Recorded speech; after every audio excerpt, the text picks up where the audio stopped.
Dr. T. Sumati. Thank you, Speaker, sir. Question number 146. Honorable Member.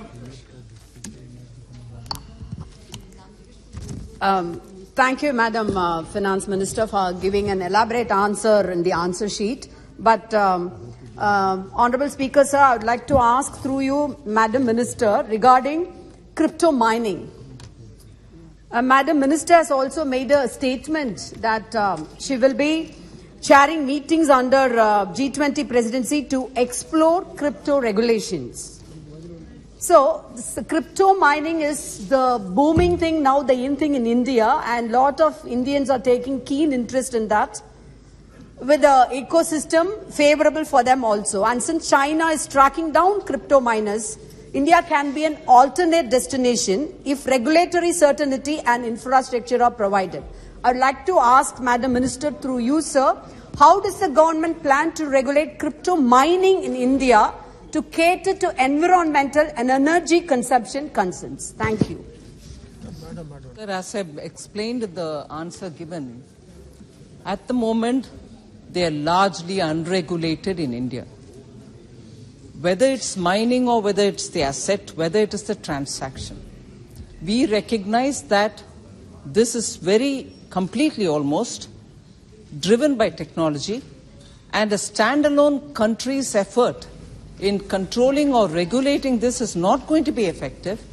And there is now an evolving consensus, and that is why in the G20 we are raising this issue and having detailed discussion with the members so that a standard operating protocol emerges after the discussions in the G20, so that there is a coherent, comprehensive, all countries working together kind of a approach in bringing some regulation into this, whether it is mining, whether it is transacting, and therefore all this is being looked at comprehensively, because technologies don't brook any broader borders.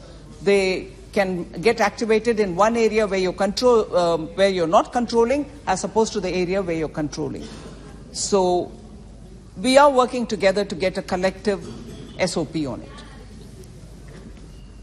So supplementary one more. The central bank digital currencies, CBDCs, introduce the concept of programmable money. Sir, the concept of programmable money brought forth by this could potentially impinge on individual autonomy, sir, shifting agency from individuals to an all-controlling state. So I'd like to ask the Finance Minister through you, sir, how does the Union government plan to safeguard an individual's autonomy from excessive control that could be leveraged by the state? As the Honourable Member said, currency is something, the digital currency is something which the central banks issue. As you are aware, sir, and the August House is aware, India's Reserve Bank has come up with a pilot in terms of retail and wholesale use of digital currency, for which there are several sandboxes created so that user cases can be tested.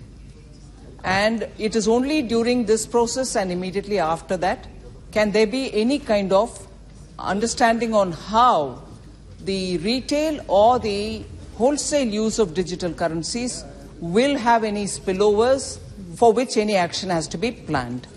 So that has been just introduced since last December. We'll wait for the outcomes from there. Nishikant Dubey ji. धन्यवाद अध्यक्ष महोदय। RBI ने इस crypto को illegal tender माना है और RBI के गवर्नर का लगातार स्टेटमेंट आ रहा है, अभी 2-3 दिन पहले भी कहा कि ट्यूलिप मैनिया और इलीगल टेंडर के तौर पर यह क्रिप्टो है। G20 में वो लगातार इसकी बात कर रहे हैं और जो आपने कहा अपने उत्तर में कि ये मैक्सिमम डार्कनेट पर, मेरा स्पेसिफिक 2 प्रश्न है। एक प्रश्न यह है कि भारत सरकार ने पिछली बार इसके ऊपर टैक्स लगाया, उस टैक्स में भारत सरकार ने कितना कलेक्ट किया, और दूसरा जो सुप्रीम कोर्ट ने आरबीआई के इलीगल टेंडर के कॉन्सेप्ट को स्ट्रक डाउन किया, क्या भारत सरकार इसके बारे में दोबारा रिव्यू पिटीशन में सुप्रीम कोर्ट में जाएगी? सर, इसमें एक ऑनरेबल मेंबर ने 2-3 विषय इसमें जोड़ा है जो अलग अलग नजरिया से हम देखना है और जवाब भी देना है, although the issue is somewhere connected. Sir, supreme court का आदेश एक विषय है, उसके ऊपर विस्तार से हम चर्चा कर सकते हैं। हमने जब टैक्स लगाया, ट्रांसैक्शन के ऊपर लगाया, जो क्रिप्टो एसेट्स क्रिएट करते हैं उसको सेल करते हैं, कोई और इसको खरीदते हैं, उस ट्रांसैक्शन के ऊपर हमने टैक्स किया, वो भी टीडीएस है। इसलिए किया, हमें ये पता चलना चाहिए कि ये कौन ये एसेट क्रिएट किया, कौन सा प्लेटफॉर्म में इसका ट्रांसैक्शन हो रही है और किसने इसको खरीदना चाहते हैं। इससे ये टीडीएस के द्वारा हमने ये कोशिश कर रहे हैं कि ये पैसा का रूट कहां से कहां जा रहा है, जिससे टेररिज्म का फंडिंग ना हो और ड्रग का पैसा इससे ना निकला हो, ऐसे। सो टीडीएस का ऑब्जेक्टिव ये था कि मनी ट्रेल को ट्रेस करें। नया टैक्स नहीं लगाया, उन व्यक्ति उनको अगर उनके टैक्स रिटर्न्स में इसको रिकंसाइल कर सकते हैं, वो कर भी सकते हैं। वो विषय एक है टीडीएस के ऊपर। दूसरा, हमने सुप्रीम कोर्ट एक मामला आपने उठाया, टैक्स जो हमने लगाया इसके ऊपर। तीसरा, सर, ये सब जो बाहर चल रही है वो करेंसी नहीं है, ये एसेट क्रिएशन और ट्रांसफर जो रिजर्व बैंक ने इश्यू कर रहे हैं वो है सॉवरेन बैक्ड करेंसी, और उसमें होलसेल और रिटेल, जैसे मैं पिछले सवाल के लिए जवाब दिया, वो होलसेल और रिटेल के ऊपर पायलट हो रही है। उसमें कुछ पायलट के बाद ही हम उसका उपयोग कैसे विस्तार रूप से हम कर सकते हैं, इसके ऊपर ध्यान देख करके कुछ निर्णय में आ पाएंगे। इस बीच में G20 में भी ये चर्चा हो रही है। करेंसी एक है, एसेट दूसरा। इन बीच में ब्लॉकचेन का टेक्नोलॉजी जो फिनटेक इंडस्ट्रीज के लिए बहुत काम आएगा, उसको कहीं हम बैन ना करें, क्योंकि इसका उपयोग बहुत सारे रूप में हम कर सकते हैं। सिर्फ क्रिप्टो के लिए वो उपयोग में नहीं आता, सिर्फ क्रिप्टो के लिए नहीं उपयोग में आता, बाकी सब में उपयोग कर सकते हैं। So crypto currency, crypto asset, इन सब को रेगुलेट या बैन करने के रास्ते पे हम ब्लॉकचेन टेक्नोलॉजी को बैन करना नहीं चाहते हैं, मगर उसको भी रेगुलेट करना चाहते हैं। ये एसेट के विषय में मैं बात कर रही हूं, करेंसी तो रिजर्व बैंक हैंडल कर रहा है।